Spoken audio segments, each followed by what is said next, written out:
નમસ્કાર દોસ્તો, જીવનમાં સુખી થવું હોય તો જીવન કઈ રીતે જીવવું એ શીખવું તો આ વિડીયોને પૂરો જોજો, પૂરો સાંભળજો।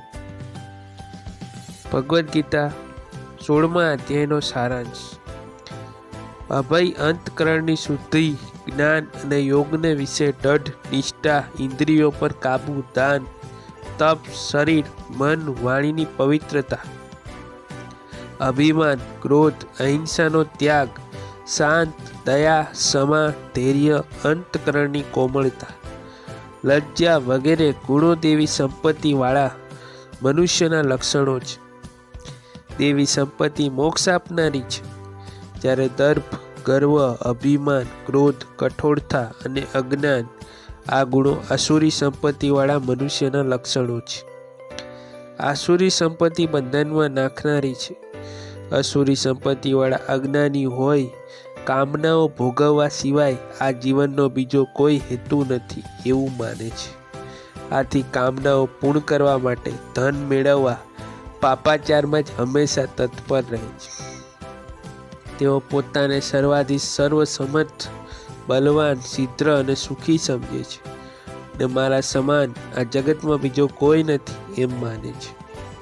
આવો મનુષ્ય કદાપી સુખ શાંતિ પામતો નથી કે સિદ્ધિ મેળવતો નથી ને અંતે ઘોર નરકમાં જાય છે। કામ, ક્રોધ અને લોભ આત્માનો નાશ કરનારા હોય। જે મનુષ્ય તેનાથી મુક્ત થઈ પોતાના કલ્યાણ અર્થ કર્મ કરે છે તે મનુષ્ય પરમ ગતિને પામે છે। આથી શું કરવું અને શું ન કરવું એનો નિર્ણય કરવા માટે શાસ્ત્રનો આધાર લેવો અતિ ઉત્તમ શ્રેષ્ઠ છે। 16મા અધ્યાયનો પ્રારંભ।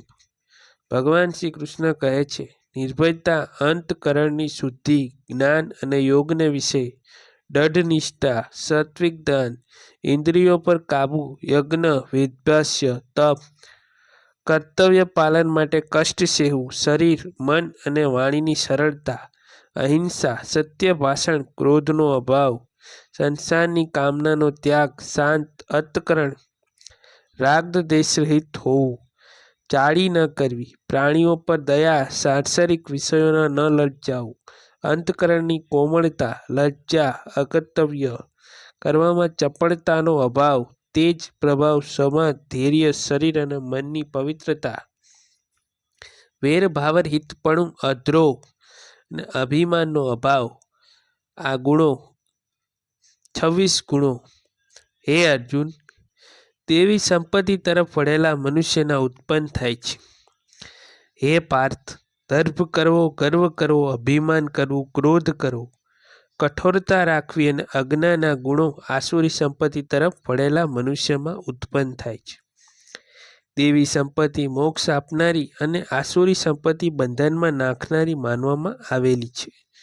હે પાંડવ, તું દેવી સંપત્તિ લઈને જન્મ્યો છે, માટે તું શોક ના કર। આ લોકમાં દેવી અને આસુરી એમ બે પ્રકારની પ્રાણીઓની સૃષ્ટિ છે। દેવી અને આસુરી તેમાં દેવી સૃષ્ટિ મેં તને વિસ્તારથી કહી। હવે આસુરી સૃષ્ટિ વિશે તું મારી પાસેથી સાંભળ।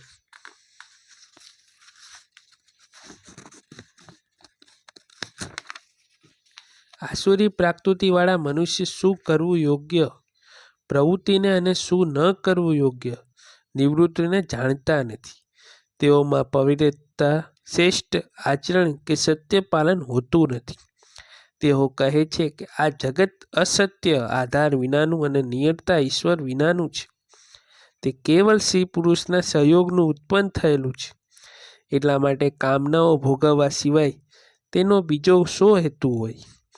આવા મંત્રને સ્વીકારી નષ્ટ થયેલ વિવેકવાળા તે અલ્પ બુદ્ધિવાળા લોકો જગતનો નાશ કરવા માટે ક્રૂર અને હાનિકારક કર્મો કરવામાં મરચ્યા રહે છે। દર્પ, અભિમાન અને મદદથી ભરાયેલા તે લોકો કદી પૂરી ન કરી શકાય એવી કામનાઓનો આશ્રય લઈને મોહથી દુરાગ્રહો પકડીને હંમેશા પાપાચારમાં જ પ્રવૃત્ત રહે છે। તેઓ પોતાના મરણથી છેલ્લી ઘડી સુધી જેનો કદાપી અંત જ ના આવે એવી અમાપ ચિંતાઓનો આશ્રય લઈને કામ અને ક્રોધ ભોગવમાં જ પોતાનું સર્વશ્રેષ્ઠ છે એમ દંડ નિષેધથી માનીને તેમાં જ તત્પર રહે છે। આથી સેંકડો આશારૂપી પાસોથી બંધાયેલા તથા કામ ક્રોધના પરાણાયના રહેલા રહો તેઓ વિષય ભોગો માણવા માટે અનન્યાપૂર્વક ધનના ઢગલા એકઠા કરવાનો પ્રયત્ન કરતા રહે છે. તેઓ વિચારે છે કે આજે મેં આટલું મેળવ્યું અને હવે પછી આ મનોરથને પૂર્ણ કરીશ. આટલું ધન તો મારી પાસે છે જે એને ભવિષ્યમાં બીજું મેળવીશ. આ શત્રુને મેં માર્યો અને બીજા શત્રુઓને પણ હું મારીશ. હું સર્વાધીશ છું. ભોગો ભોગવનારો પરિપૂર્ણ મોટો બળવાન સુખી ધનવાન કુલીન સગા સંબંધીઓને વીંટળાયેલો છું. મારા સમાન બીજો કોણ છે? હું ખૂબ યજ્ઞો કરીશ, દાન દઈશ, મોજ કરીશ. આ રીતે તેઓ અજ્ઞાનથી મોહિત થયેલા, અનેક પ્રકારની ચિંતાઓથી ભ્રમિત ચિત્તવાળા, મોહજાળમાં ફસાયેલા અને ભાગોમાં અત્યંત આસક્ત થયેલા તે આસુરી લોકો ઘોર નરકમાં પડે છે. પોતાને સૌથી અધિક પૂજનીય માનનારા ઘમંડી મનુષ્ય ધન અને મનના મંદમાં ચકચૂર થઈને દંભથી અધિપૂર્વક માત્ર નામના જ યજ્ઞોથી મને પૂજે છે. અહંકાર, બળ, ગર્વ, કામ તથા ક્રોધનો આશ્રય લઈને લોકોને દેશ કરનારા તેઓ પોતાના તથા બીજાના દેહમાં એક રૂપે રહેલા મુજ અંતર્યામી એવા મારો જ દ્વેષ કરે છે. તેવા દેશી, કુર અને પાપી નરાધમોને હું આ સંસારની આસુરી યોનિઓમાં જ વારંવાર નાખું છું. હે કૌંતર્ય, જન્મો જન્મ આસુરી યોનિને પામેલા તે મૂર્ખ લોકો મને કદી પ્રાપ્ત કરતા નથી ને પછી તેનાથી પણ અર્ધમ ગતિને પામે છે. કામ, ક્રોધ અને લોભ એ આત્માનો નાશ કરનારું 3 પ્રકારનું નરકનું દ્વાર છે. માટે આ ત્રણેયને ત્યજી દેવા જોઈએ. હે કૌંતર્ય, આ 3 પ્રકારના નરકમાં દ્વારથી મુક્ત થયેલો મનુષ્ય પોતાનું કલ્યાણ થાય એવા કર્મ કરે છે ને તેથી તે પરમ ગતિને પામે છે. જે મનુષ્ય શાસ્ત્ર વિધિ છોડીને પોતાની ઈચ્છા મુજબ મનમાન્યું આચરણ કરે છે તેને સિદ્ધિને ન સુખને કે ન પરમ ગતિને પામે છે.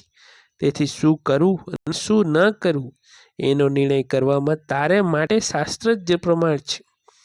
માટે શાસ્ત્ર વિધિમાં નિયત કરેલા કર્મને જાણીને તારે કર્મ કરવું એ જ યોગ્ય છે. આમ 16મો અધ્યાય પૂર્ણ થાય છે. જય શ્રી કૃષ્ણ, જય માતાજી. આ વિડીયો ગમ્યો હોય તો લાઈક, શેર, સબસ્ક્રાઈબ જરૂરથી કરજો.